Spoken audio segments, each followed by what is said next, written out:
You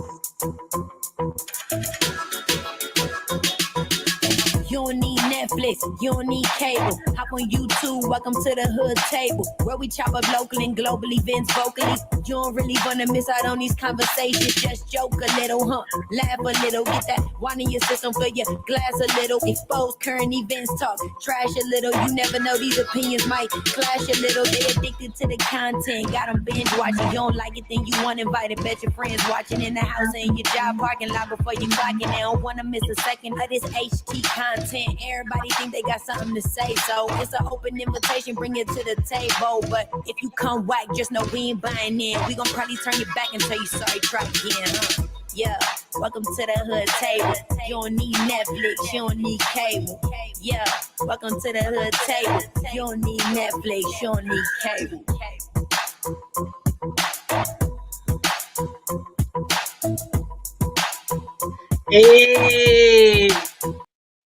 Hey, what's up, everybody? Come on in. Welcome to the Hood Table one more again. Make sure when you come in, you show us some love. Hit the like button, hit the share button. And if you are not already subscribed, feel free. Feel free to subscribe to the Hood Table. And if you want to become a part of the Hood Table Nation, all you got to do is click the join button and Google will take care of the rest. But anywho, thank you for everybody who's tuning into this review. We are now reviewing Power Book 2 Ghost, Season 1, Episode 5, The Gift of Magi. And by the way, this is the mid-season review. So I don't know exactly when the next episode come out, but I am looking forward to it, especially after this most recent episode, which we're about to get right into. And as usual, make sure you let me know how you feel about this episode, about each one of the different scenes or different characters, storylines. If you will, just put it in the comment section down below. Thank you. But anywho, this episode, episode 5, The Gift of Magi, it is now Tariq's 18th birthday. But why does it feel like this man is like going on 30? Which basically his birthday, which he should be celebrating now, is one that he shares with his deceased twin sister, Raina. Rest in peace, Raina. At the beginning of the show, his mother, Tasha, was having a dream that his sister, Raina, was still alive. In her dream, Raina came to her house while Tariq was already blowing out the birthday candles. Tasha, as you can see, was kind of in a state of confusion because she didn't understand why her daughter was there, what's the meaning of her return. But as she was hugging her, Raina asked, did Tariq beat her home? Now, something tells me there's a message behind this. There's a message behind exactly what Raina is saying and why Tasha is seeing her in her dreams. But anywho, Tasha's awakened by the sound of somebody pushing a cart past her jail cell. Once the coast was clear, Tasha picked up her secret cell phone to call her son Tariq, wish him a happy birthday. She wanted him to visit, but he got a test. He got a lot of stuff going on. So, it's back to reality. Now, Monet, who will probably never receive the Mother of the Year award. She's now training her daughter Diana to use her femininity to control a man to get what she wants. In teaching Diana, she shades Ramirez. Now, Ramirez is the cop that really wants to be with Monet, but she just kind of messing around. It's like her little boy toy, for the meantime, while her husband is locked up in the pen. But anyway, when Ramirez comes around unannounced, she purposely, showing off to her daughter Diana, flips out on Ramirez for not, respecting her boundaries. Any other time he could just pop on over, but she's trying to, set something straight with her daughter Diana. And this is basically, you gotta put your foot down sometimes with these men, and let them know how you really feel, let them know what time it really is. Even if you don't want to, but you got to get what you want out of the man. That's what she's trying to teach her daughter, Diana. So she tells him, don't be coming over just with a hard D-I-C-K and a bubble gum, a piece of stick of bubble gum with nothing else to offer. But my question to y'all is, after she so rudely sidelined him like that, she just curbed him, do you think he's going to remain loyal to her and her family? That disrespect has got to be a huge blow to his ego. Any other man, they probably would have cussed her ass out. Now she probably would have pulled out her strap on them, but they would have cussed her out anyway as they was running towards their car. But what I also want to know is, why does Monet continue to allow her son Kane to talk to her the way he does? Just so disrespectful. But um what do y'all think was the meaning behind Tariq's answer to her when she asked, which one of my kids can I trust? His response to her was, me. First, he's not her child. So was she suggesting that she couldn't trust any of her kids? Now, he did, in fact, lie to Monet about not knowing, who it was that Drew drew a picture of. And I had mentioned last week that I wonder how Monet or her other kids will react knowing that Drew is gay. But it appears as if it's no secret at all. They already know or got some idea. And it also appears that Monet doesn't trust Drew's choices of relationships. She don't trust the men that he's dealing with, or does she not trust him being gay? Like, she mentioned several times how she don't want him to be too soft. She hoped that he's not too soft, and how Tahada, her husband, had even mentioned in the past that he hopes he's not too soft. I guess what she's trying to say is she thinks that his choices of a relationship might be a big distraction for their family business. But if that's how she really feels, I can see why. I mean, after just one little date, it wasn't even a date. It was just an incident. I don't even know if it was a hit it and quit it with the basketball player, because Drew, he already acting like he has a whole relationship, where the basketball player, on the other hand, is like running away from him. Like, first of all, don't be trying to come up on me, hugging on me all in public and stuff. That basketball player isn't ready to come out the closet quite yet, if ever. But despite all that, getting tongue tied here, but despite all that, Monet knows that Tariq's mind is brilliant. And he comes from a hustling family. I mean, his father is Ghost, who run a, mega drug empire. So she trusts him with, making smart moves, at least for now. At least for now. Secondly, while I was thinking that Brayden would be the one to accidentally let him and Tyreek's business ventures out to the wrong person, could it just might be Tariq? Can Tariq trust Brayden enough to reveal where he's getting his drugs from? I did not see that coming. I'm like, Tariq just laid it all down. This is the mother. This is the wife of such and such. He's in the pen. They do. I mean, he was telling him everything, every detail. But if something happens to Tariq, will Brayden remember the positions on the chessboard to be able to come to Tyreek's aid if the family business is compromised? Especially now that Brayden's brother done stole all their stash. Now, also speaking of family business, I feel and y'all let me know if I'm wrong. This is just how I feel right now. Next episode might be different, but I still feel as if Monet should listen to her husband Lorenzo and allow Diana to go to school.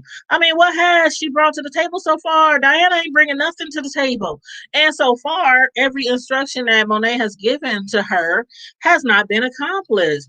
Heck, Riley, which is Sax's niece, is doing a far much better job than Diana when it comes to finding out what Tariq is up to. And also, I couldn't believe what Diana did. What was she thinking? That it was a great idea to take Tariq's gun when he had passed out. I mean, what if she would have got caught with a gun? What if there's some bodies on the gun? I mean, if McLean hadn't showed up at Tamika's house, Tamika could have been one of the bodies on that gun. Or Tariq could have gotten into a situation and needed the gun, like Monet was trying to suggest to Diana. Now, Tariq's lawyer, McLean, he done subpoena Tamika to testify in Sax's recusal hearing, which means the truth about Ghost murderer could potentially come out. Tasha, Tariq, Sax, they know what this could possibly mean for each of them. The focus could wind up on Tariq or Sax as being the murderer. However, Tariq, he went and explained to Tamika, why that wouldn't be such a good look for him if he testified.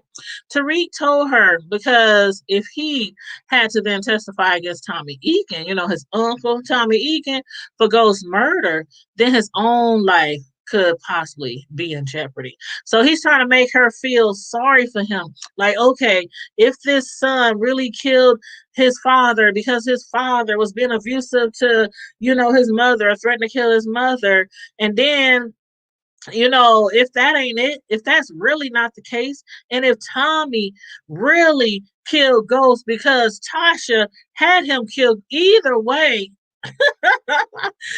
his life is in jeopardy. If he say Tommy Egan did it, now Tommy, he loved them kids. He loved them kids, his niece and nephew.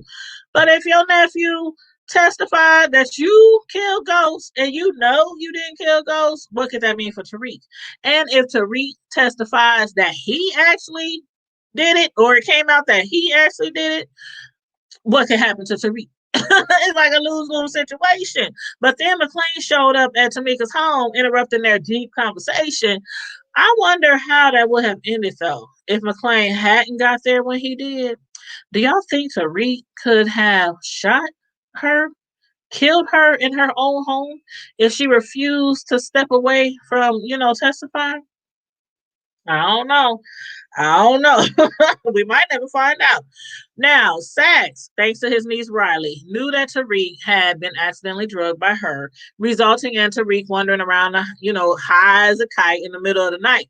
Tariq, he doesn't usually drink. He doesn't usually, do too many drugs. So he was pretty lit. She was trying to drug up his roommate, Braden, but instead, Braden handed the drink off to Tariq.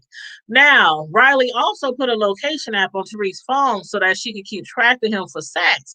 That led to Sax following him and recording him while, Tariq was, he was all emotional and he stumbled along Raina's tombstone. He was crying in tears, apologizing for not being there. And then when he headed over to Ghost headstone, he was telling Ghost, things like I had to do it, and things like I did what you would have done. Basically, Sax took this as a confession to the murder, even though it wouldn't be admissible in court. But that was just enough for him to know which direction to take in trying to pin Ghost's murder on the right person, which would be Tariq. Now, with this newfound information, or should I say revelation, both Sack and McLean now, looking out for their own best interest, decides to team up together so that Tasha can get off, and in return, Tariq is charged with murder. This would definitely make McLean Attorney of the Year. Basically, what he had been, been being told this whole time since Tariq hired him was like, man, this would make your career. This would set your path for the rest of your career. He would be like Attorney of the Year, and alongside him, Sachs would be U.S. Attorney of the Year if it played out the way that they planned it. But then again, being that Tasha has a feeling which direction her case could go, she decides to forego her trial and leaves her attorney a message saying she's agreeing to a plea deal. This deal, though, however, might just be too late. As a matter of fact, Tasha, she still don't even have any idea of the new truce between Sachs and McLean. So again, that deal just might be too late. But moving right along, let's discuss Professor Reynolds. Now, Professor Reynolds, his TA Melissa, she helped Tyreek out by letting him know where Reynolds was. Tyreek called up to Mr. Reynolds, or Professor Reynolds. He apologized for his behavior in class, promised to never be late again. I don't quite believe that will be true, but anyway, Tariq is on, them people time. But anyway, Reynolds, he accepts his apology, also accepts a late homework assignment. But what he did next was totally unexpected and immoral. Okay, so he's feeling destroyed by the realization that his book might not end up on the next bestsellers list. But deciding to steal Tariq's work? Okay, we know that sometimes students, they feel pressured into plagiarizing someone's work. It's not right. But it's been done over and over again throughout years, and it probably will continue, by different students every now and then. But I've never heard of a professor or a teacher plagiarizing their students' body of work. Okay? Now, I guess from seeing what happened here, there's nothing that Reynolds won't do to get what he wants. But for now, besides, his book being a top seller, the only other thing he seems to want right now is some more Professor Milgram. But what's up with Professor Milgram this time? What's up with Carrie? I mean, is she bipolar? Last episode, Carrie practically ripped his clothes off before making love to him all over his office. But this week, she's refusing him. She refuses him, telling him, you need to find another story. Now, I'm going to take that as her saying that he needs to basically move on or maybe just continue sleeping with his students because she ain't the one. For now, because she's been flip-flopping. She want him, then she don't want him, then she goes see the sponsor, then she catches him with somebody else, then she throws herself all over him, then she don't want him anymore. I'm like, what is wrong with this child? Is this why she's seeing a sponsor? Do y'all, like, some people believe that the sponsor is still there as her sponsor for like a sex addict, a sex addiction thing, let me know if that's what y'all believe, because that's what some people had, gave me feedback on as far as the sponsor. Now, if it's not for that though, if it's not for sex addiction, it might well soon be. It might eventually be. Did y'all see the scene of her and Zeke in that bathroom? Child, I knew a while back that Zeke was feeling something for Carrie. I didn't think they would hook up though, but now Carrie's, she knows all about his feelings and exactly what those feelings feel like. That's a big boy. Ooh, child. Ooh, hold up. How old is he? Is he? Yeah, he got to be at least 18. He's in college. Yeah. Okay. So she might not go to jail. But why do I have a feeling that Carrie is going to regret this little act? Now, Zeke, for some reason, and I could be wrong, but for some reason, he seems like the type of guy to pursue Carrie, get her goodies, get her cookies out her cookie jar, and then become clingy, if not stalkerish. Now, y'all let me know if y'all feel otherwise. But I just have a bad feeling about this. A really bad feeling. But I can see it now. As far as Reynolds, she don't want nothing to do with Reynolds now. But can you see it? Reynolds coming to Carrie's rescue if Zeke does turn out to be a single black basketball player. That probably went well over most of your heads. But it's okay. Just rewind. You might get it the next time. But anyway, y'all, I'm just being silly. I do have questions for y'all. Okay, now this is the mid-season finale.